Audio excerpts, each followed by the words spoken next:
Today, I'm delighted to welcome Erik Schultink, co-founder and CTO at Worklytics, to the Digital HR Leaders podcast. I'm curious, as someone that's now specialised and working in the HR technology and people analytics field, what's top of mind for you right now when it comes to AI and its impact on the world of work? Yeah, so I think we've seen it be hugely transformational, and I would say the one of the most fascinating things is kind of the paradigm shift from when I studied it, 10, 20 years ago to now is the fact that it has become in the current generation so people centric that we're really personifying AI systems as if they were kind of human coworkers and collaborators. And I think that really opens the opportunity for HR and thinking about how to integrate these into our organizations. And they sort of naturally fit into the paradigm of organizational network analysis as additional nodes of coworkers throughout the organization.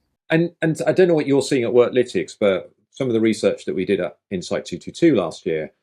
So we do an annual sort of exploration of what's happening in the people analytics field. We had 348 companies participate last year.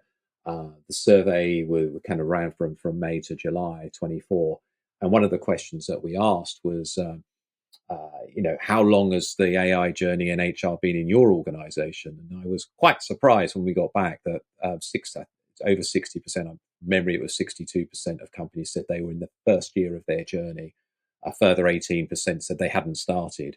And it seemed to be, and the hypothesis is that it seemed to be that the launch of ChatGPT around 18 months earlier had almost acted as a catalyst, because as you said, we've been talking about AI for a long time, and AI has been happening in other business functions maybe, but it would seem from that, if we just take that survey, that most HR functions hadn't really started going with AI. Is that something you're seeing at Worklytics as well? Yeah, absolutely. I think it's taken a long time for people to kind of understand how it's going to integrate into the organization. And we've had kind of this, you know, if you're familiar with this sort of shadow IT term, a lot of individuals in companies, getting their own chat GPT subscription and copying and pasting stuff back and forth and working with AI that way. And only, I think this year really kind of even just Q1, like we've had a number of customers who've only sort of rolled out proper enterprise level AI solutions on that time frame. And so that's where they've really tried to bring that stuff in house under direct sort of IT control, where they have the observability and they have the sort of understanding and the safety and have defined the controls around how this is going to be used. And so now it's sort of, as we've done those initial integrations, it's now going to become a question of sort of how do you maximize the effectiveness and gain out of those systems now that you're beginning to integrate those into the enterprise.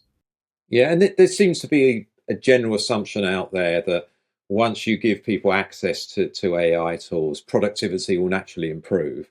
But it's not always that simple, and that's not always what happens, is it? Across roles, but also across teams.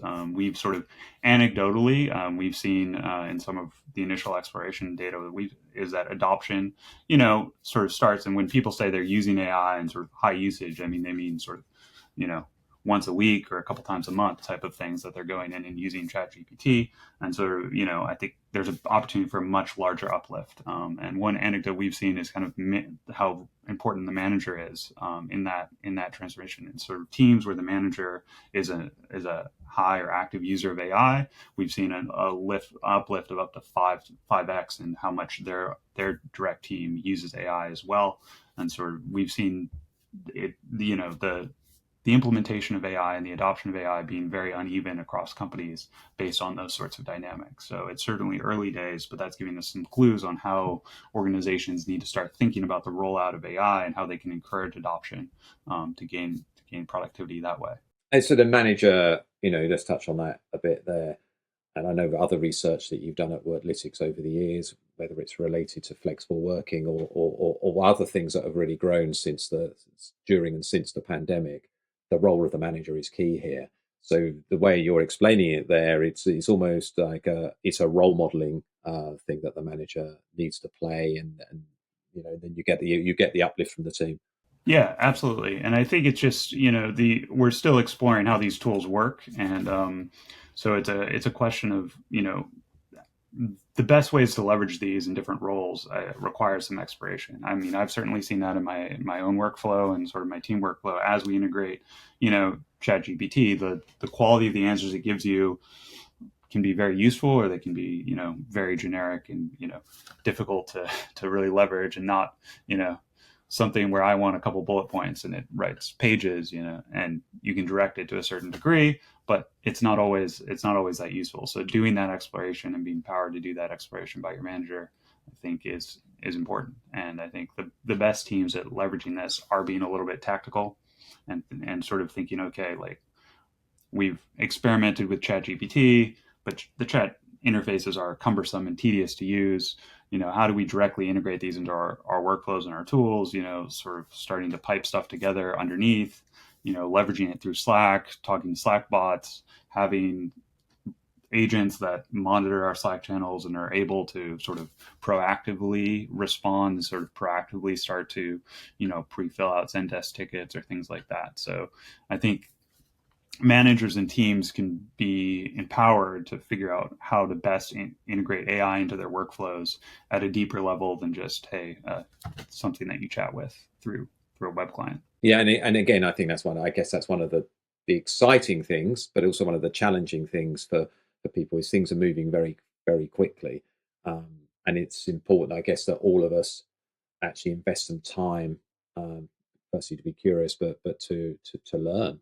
I guess we've it's there's quite a lot of self-starter kind of mentality that's required around this, isn't there? Yeah, absolutely. And that's been, I think, up until this point, that's sort of what a lot of enterprises have left their strategy to, is just kind of, okay, we'll tolerate sort of the use of ChatGPT, but it's not kind of officially endorsed or officially rolled out in the company yet, and we're just trying to see and develop our strategies. So we've certainly seen that, they haven't always had the legal or compliance frameworks in place yet to roll out these AIs and figure out how that works from, all the various implications and issues. And that's kind of only been worked out early this year. And we've seen, the rollout of these solutions within those frameworks. And that's kind of allowing people to, okay, now I can really start now, integrating this into my team in an open way. And it's not just something that I'm secretly using on the side, but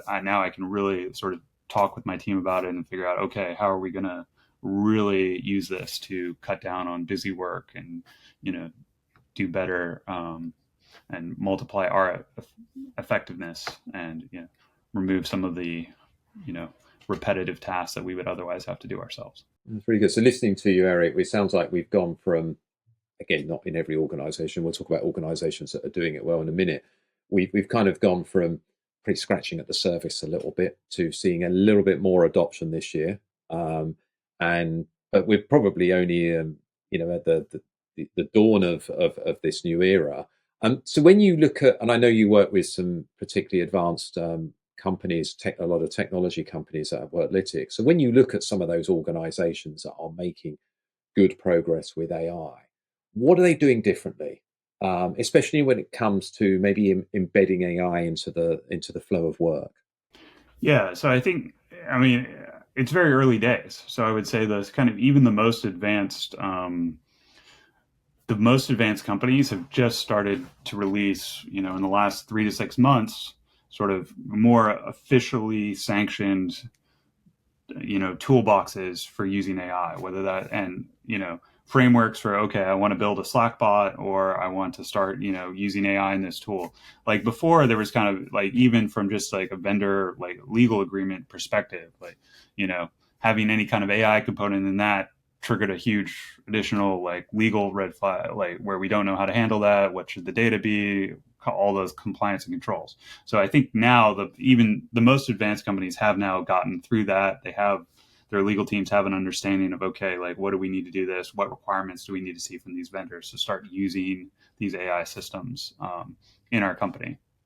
So I think that is where we've gotten. And I think even the most advanced companies kind of just now have those frameworks. We're starting to have really officially sanctioned enterprise-wide level AI use, and are just now entering the experiment phase with how are we going to you use this and how to best leverage this. So they're starting to open this up to their teams and say, hey, go ahead, like figure out like how this goes into your workflow. And so I think the moment now we're seeing amongst these the sort of leaders in this field is just, okay, now we have a measurement problem. How do we see where this adoption is happening, where people are unlocking the value, and how do we maximize and accelerate that? So that's where really we see Worklytics' role is trying to measure that, measure how people are adopting these systems now that they have it under official channels where it can be monitored and it is something that's happening in corporate systems as opposed to, off on people's own devices or so forth. Now that it's really within corporate systems, we're talking about something that is within Worklytics' domain of being able to measure that and develop a data strategy so your team has the data to understand the adoption and start to gain insight into how you're going to leverage that and use that to multiply productivity. But yeah, we're very much, I think, in the early days of that, where the most advanced companies are just have the framework to roll it out and are struggling with okay, how do we push adoption? How do we maximize and leverage this to multiply our efficacy? Let's stick with that measurement point there, because I know that you've published Worklytics, something on the Worklytics website. If you go to worklytics.co/blog, for those of you listening in that want to find out more, and you've actually presented a framework for measuring the impact of AI on your organization, which has 3 steps: adoption, which you mentioned, proficiency, and leverage. I think it's fascinating, and having spoken to a number of peers in the industry, I think again this is something that's really resonating for those listening and maybe who haven't seen the article. Can you maybe walk through that? Because and then maybe as an addition to that, given that we have a lot of people analytics professionals listening, what's the role of people analytics teams in this as well? Yeah, so I think, I mean, the basic framework you described is just how we're trying to help people formulate about how they think of their AI journey, from simply adopting the tool. So we start to, be able to use ChatGPT to we gain proficiency in that. And that starts to be something that people are able to be skillful with and develop, prompt engineering and so forth, and thinking about just as if you had to write an effective Google search before, like how do I effectively, frame something in a way that these systems are able to give me the most effective answer back. So that's kind of the gains in proficiency there. And sort of the leverage is then how do we actually integrate this into our workflows to multiply the efficacy of our team? So now that we become skillful in using this, what are the highest value problems that we have where it's going to provide the biggest wins? And so that's kind of the framework as we're thinking about it at this point, to try and help people understand where they fit on their journey. And to the second part of your question, what's the role of HR? I think the role of HR is certainly that this is a people-centric problem. And that's been the big paradigm shift, is in sort of anthropomorphizing these systems as agents and that we interact with through chat and talking to kind of as if they were human beings. Like, it's been very natural to start thinking about this and integrating these into your organizations as if they're coworkers. So these are kind of agentic coworkers in your organization. And so I think HR has a natural role to think about, like, what's the most effective way to integrate these into the organization? How do we understand that collaboration? How do we use these to multiply productivity? So you have the organizational network analysis and sort of organizational design angles to that, and thinking about how we're going to leverage this to maximize our efficacy. And I suppose it leads to the next sort of question, is probably around employee experience. So again, firstly, there's probably two elements to this. If AI is being pushed without people in mind, you talked about it, the very much the paradigm shift here is that it's people centric. Could we end up creating workplaces that, if we don't have put that people centricity at the core, could we end up creating workplaces that are actually worse to work in than maybe some of the workplaces today? Well, sure. I mean, I think there's those opportunities and pitfalls with sort of any disruptive change. I think the opportunity for HR to lead is to sort of frame the questions in that way. I mean, if you have IT leading, I think it's obviously more about how software is replacing people, as opposed to if HR is leading, it's more about obviously how are we integrating these coworkers to sort of multiply people's productivity, to remove, the state of these AI agents is these are removing a lot of sort of tasks that, you know, to be honest, aren't necessarily taking real intelligence, you know, sort of summarizing and so forth. And the power and what these things are good at right now is a lot of the repetitive work. And I think it's can be very empowering to people if I can offload some of those sorts of things to let me focus on the stuff that requires true intelligence and is going to help me have the most effective work life. And so I think that's the opportunity in that for HR is to frame these questions in that way, is like, how are we going to make people more effective, have them have a more meaningful work by focusing on the work that matters and helping them to automate their workflows where the stuff is repetitive and tedious and repeatable, because those are what these AI systems are going to be most effective at, is where, you know, this is something that's been done 100 times before. Let's let the AI learn from that and do it again. And you can move on to the more novel problems, the more interesting problems, and focus on that. And in an extent, I mean, this is going to be people sort of managing teams of agents, you know, to a certain degree. And so there's a lot of sort of HR mindset and how that should be done. So I think those are the opportunities. And I guess we, as you said, we're kind of at the start of this, so it's difficult to predict what's going to happen in the next year, 2 years. Going beyond that's probably just madness to even try. But what you're painting there is a very different world of work to the one we have today. And again, listening to you, that if we are able to remove some of the more repetitive,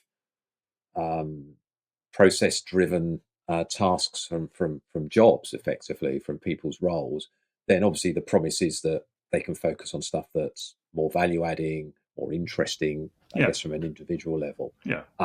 But again, this is where probably you can see a big role for HR around things like job design, for example. Yeah, absolutely.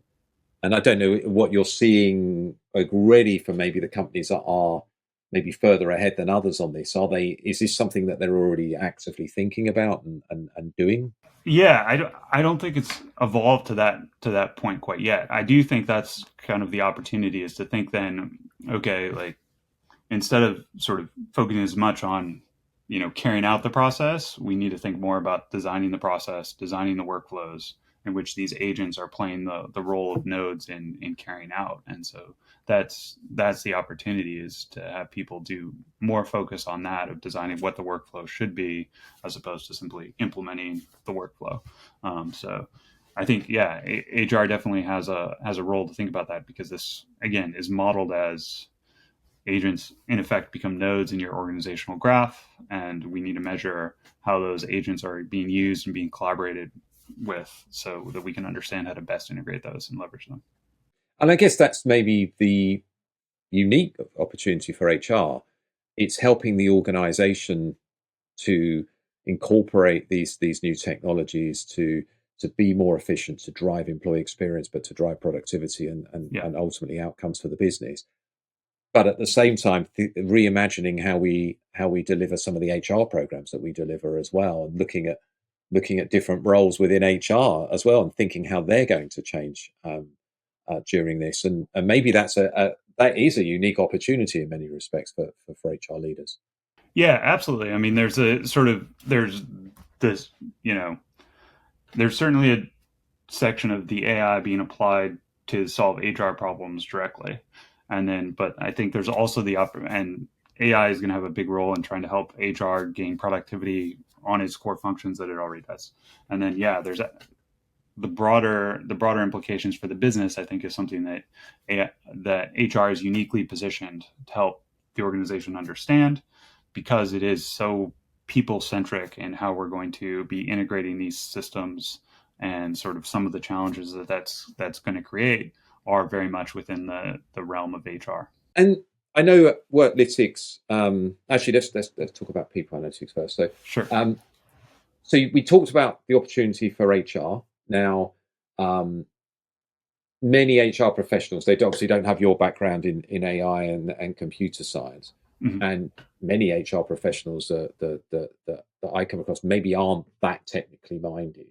So again, first question is, what advice would you give to HR professionals that kind of want to learn more about generative AI, agentic AI, and AI, and how it can benefit the organization and potentially change their roles? Yeah, ask that question first, and then we'll move on to people analytics in a minute. Sure. Yeah. I mean, I think there's the obviously it's been covered a lot in sort of popular media and so forth. I think how these bots and how the LLMs and that kind of shift in the technology, which was, I mean, coming from the traditional AI experience, was quite unexpected. I think there was not a broad expectation that these would be as effective as they were. So I think that's fascinating, and certainly there's a lot of literature out there for people to read and gain an understanding of how these tools are working. And so I think from our perspective, again, is to start to understand how these fit into your the traditional ways of thinking about how HR is thinking about work. And so we see this as fitting pretty well under the sort of organizational network analysis framework, where you have, okay, agents are, we interact with them, and the current paradigm of LLMs is that these are kind of chat-based or, you know, communication-based systems, and they interface with the humans through that sort of a medium, and so they naturally fit into organizational network analysis as if they are nodes in that collaboration graph. And so I think that's the opportunity for people to sort of learn and apply, and that kind of gives you the starting point for thinking about how these might integrate into your organization, and say, hey, can these sort of play the role of drafting some communications, and I can, you know, send out a couple snippets and it has a bunch of context from my organization that it can then turn that into something that is polished enough to be externally facing or so forth. So I think those are some of the opportunities and sort of some of the frameworks that HR can use to kind of get an entry point into thinking about AI and LLMs and how that's going to change and integrate into your organization. And of course, again, organizational network analysis, you mentioned that there, Erik. You know, it's something that, to a greater or lesser degree, HR and people analytics teams principally have been using now for a number of years. Do you see that the advent or the acceleration in the adoption of AI is going to act as a driver to help ONA grow and increase its use in companies? Yeah, I think that is, well, I just think it naturally fits to how these systems are currently being deployed in the early days. So, generally speaking, like sort of Slack bots and sort of, or chat bots more generally, is one of the ways we're seeing organizations start to roll out these systems within their organization, is giving someone a Slack bot, you know, for HR that they can ask HR questions to, and, you know, the AI can take a first stab at answering that, and then it can escalate to a human if it's not one of these sort of repeated questions that fits well, that the AI is able to sort of chain, you know, answer with some more or less pre-canned variant. So I think that's where organizational network analysis fits really well into thinking and analyzing how these systems are beginning to be integrated and adding value into the organization. I think you have to start with the measurement, is sort of organizational network analysis. We can understand, hey, you know, which teams are interacting with these AI systems the most. What's the frequency of that interaction? You can apply a lot of the methodologies that you get from organizational network analysis and thinking about how these nodes are adding value to the graph around them. You can apply those same sorts of measurement techniques and analysis techniques to thinking about how these AIs are being integrated, if that's happening in Slack bots or some other sort of thing that you're communicating with. So that's, I think, the real opportunity we've seen is a lot of this data and communication channels is happening in the same ways it was before, but it just happens that now some of the agents in the graph, some of the nodes in the graph, are these AI systems. And I think that's one of the things that you do at Worklytics, maybe not uniquely, but certainly I think the emphasis that you place on the connection between organizational network analysis and employee experience, and then the impact that has on business outcomes. That's something you've been kind of pioneering, as it were, at Worklytics for a number of years now, haven't you? Coming, you know, into the pandemic, coming out of the pandemic, looking at return to office, and I guess AI is kind of the next natural stage of evolution in that. Yeah, well, we've very much seen that AI is going to be the next sort of shift in how people work, and so we saw very much in the transformations we had with the pandemic and RTO and so forth. A huge interest in understanding what using organizational network analysis to understand how that was changing how people work. So looking pre-pandemic, once you moved to remote, then remote to once you return to office, sort of how did that change your networks, how you collaborated, the strength of those networks, how siloed they were, all those sorts of things were helping people to understand that. And then we've been able to show that those correlate with a lot of the sort of outcomes that HR traditionally has wanted to track, whether that be, retention, performance scores, engagement surveys, so forth. Like a lot of the things that you're able to identify passively by looking at the organizational networks that you can get from Slack and email and calendars and so forth, you're able to show that stuff correlates. And so I think that will be the fascinating next thing to understand is when you look at that for communication graphs with these AI agents is how does that correlate with these outcome variables as well for people that HR will care about, engagement, retention, so forth, already early days, we've seen that be sort of the adoption of HR, the adoption of AI systems with, fascinating some early things on onboarding, like as people are getting into the company, sort of that new hires are much bigger adopters of AI than the people who have been in the company a long time. That it's helping people interface, and when you're starting to come with a fresh mind on how I can work most effectively in an organization, that these are some of the people that are most willing to adopt and start integrating AI into their workflow because probably they don't have as much of a history of how I get work done in this company. And so we've seen, organizational network analysis being applied in conjunction with the traditional HR data sets that we like to look at to really gain some insight in how people are working, how AI adoption is happening, and how that's helping drive the various measures of success we want to look at in the organization. Yeah, it's a fascinating topic, and yeah, I mean, you can see why people analytics teams are quite excited about this. You can also see why people analytics teams are in many organizations being asked to help the chief people officer and the HR leadership team to kind of guide the way into this new world, because people analytics professionals generally have some of the technical knowledge that maybe is lacking in other HR professionals. Anything particularly you're seeing that people analytics teams are doing around the AI topic? Obviously, we've mentioned organizational network analysis, but maybe more from a, I don't know, a governance or a governance topic that's helping their organizations kind of advance maybe quicker than others.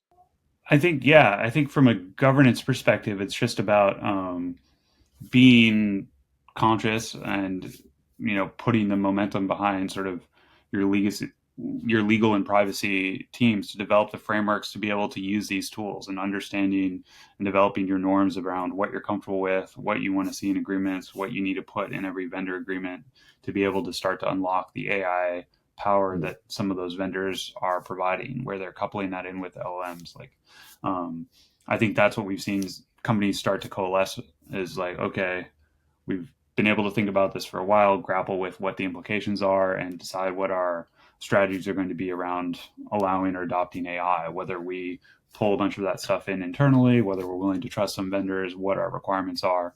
So I think being on that journey and making sure that you're putting some focus on that journey so it happens quickly, which will allow position you to be able to adopt AI. So certainly there's traditional like compliance and privacy and legal aspects of that HR is going to have more competency to bring to the table, and that stuff is probably to a certain degree beyond what adopting just any other traditional IT tool might have had with it. So I do think that is a role that HR can play and start to put some momentum behind and say, hey, we need to be out in front of this, thinking about what what we want to see in these agreements so that we're in a position to move quickly when a new startup pops up with some specific LLM implementation that's super applicable to what we do. What are we going to need to be able to see to jump on that and leverage that to add value to our business as quickly as possible? I think listening to you again, Erik, and again, something that we're seeing in the work we're doing at Insight 222 here, the natural assumption sometimes is, would be that we're rolling out technology across the organization. This should sit with IT. And I think what I'm hearing from you very much is this isn't something that should necessarily sit with IT. Clearly, they have a role in this.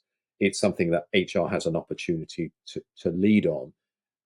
There has to be some sort of partnership between HR and IT, and people analytics obviously being a big part of that. What's your advice for organisations that are maybe a little bit earlier in the step here? This is a partnership across different functions within the organisation, presumably? Yeah, I think what we've traditionally seen and what HR really needs to push for is having the data.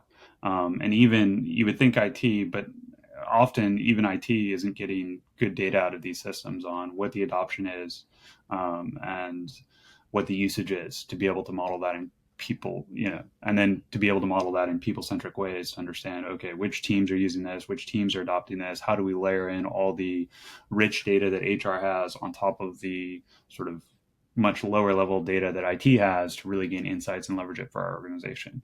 And to a certain extent, IT's interests aren't entirely aligned here with the business because these are huge investments, and showing data that, hey, this big part of the organization isn't really using this isn't necessarily what they want to surface. So I do think people analytics has a role to kind of understand that and layer that stuff on and be able and should be in the conversation. I think we've seen in some organizations these become big C-suite questions on where are we on HR, where are we on AI, where are we on that rollout. We need to be, how do we compare with our competitors? This is going to transform our industry. Where are we relative to them? And so I think the big challenge for people analytics is to have the data. We're going to see benchmarks, being able to benchmark that data against other companies is going to be super important. So that's something that we're going to offer from Worklytics, to help people understand how they compare, where they fit, and sort of that is where people analytics can really play a role in helping people understand, is like in terms of transforming our work, how we work, transforming our workforce to be able to leverage these tools. Where are we in that journey? How do we compare? Are we falling behind or not? Because if you aren't getting those questions from your C-suite yet, you will be, because otherwise they're going to fall behind. Yeah, and potentially very exciting for you and your colleagues at Worklytics. You potentially can help organisations, as I said, compare themselves with each other, because when it's something new's happening, we don't really know what good is, do we? So that's going to be a really helpful service to help them to understand. Yeah, absolutely. The way sort of adoption is defined, I think, is still an evolving question, and we're trying to take some initial steps on establishing a framework for what that should look like and help people understand how they should think about that. But yeah, absolutely, that'll be something that we're all discovering together, I think, in the next 6 to 12 months here. Exciting times. We've got 2 questions left, Erik. So first of all, it might be a bit of a summary of some of the stuff that we've already talked about. What advice would you give to our listeners, particularly HR and people analytics leaders that are listening, who want to play a more active role in shaping AI strategy within their organizations? Sure. Well, I think you need to have the data to be able to measure. So first and foremost, you need to develop what your data strategy is going to be, how you're going to get the data pulled together to build your data warehouse or whatever system you're going to use to be able to start to position yourself to answer these questions. Because these questions are going to become is, where do we sit on AI adoption? How are we rolling it out? What's the skills of our workforce look like in utilizing these tools? Do we have the right skills? Are people then, using this? Where are our areas of opportunities? Where are our maximum points of leverage? So I think we've gotten some early insights on some of those answers in terms of, new hires and managers being key early adopters and key points at which to drive adoption in the organization. So I think it's, being prepared to understand and analyze that within your organization, see whether those sorts of trends are holding, and position yourself to be able to act and so forth and advise your organization more broadly. And okay, AI is going to be our theme of 2025. What's that going to look like? How are we going to be tactical about, doing that? Is that training and specific communications on managers, being able to provide them with data that shows how important they are to this transformation, and how we can drive that. And it's interesting you mentioned around data strategy there. Now, you and me will know this because we've been working with people analytics teams for a long time. It's one of the banes of people analytics leaders' lives. The getting movement on the data strategy within within HR sometimes can be very difficult. Are you seeing as well that AI, the interest in AI, is almost acting as a bit of a Trojan horse to kind of speed that process up and bring it back up the agenda again with the HR leadership team? I think certainly it adds a sense of urgency, right? And I think I think there is a broad awareness at high levels within companies, organizations about how important and how transformative AI is going to be. And I think it's up to people analytics to speak up and really say, hey, we can help understand that in the business, and we can help answer those questions, help you understand where do we sit on that journey, where does our industry sit more broadly, how is that going to change work, because those are sort of bigger questions that I think you need to make your organization aware of, that people analytics can help answer. Important questions for the future of any organization.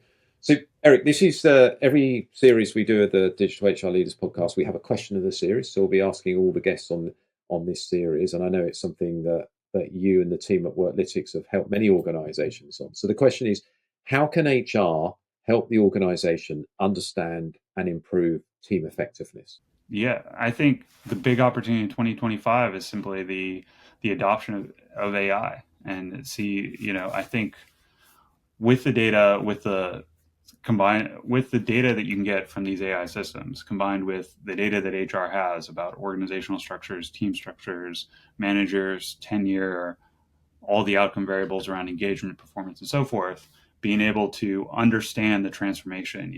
Does AI adoption lead to higher engagement, more productivity? Where it does, where it doesn't, what sort of interventions do we need to make to ensure the best outcomes for the business there? So I think that's the big opportunity of HR and people analytics to take a lead, and to add value to the business, is helping to understand that transformation, because it is going to be people-centric in terms of how the implementation is done, and also the people are kind of the paradigm on how we're going to understand these agentic AI systems as those become kind of coworkers in our workplace that we're interacting with on a daily basis.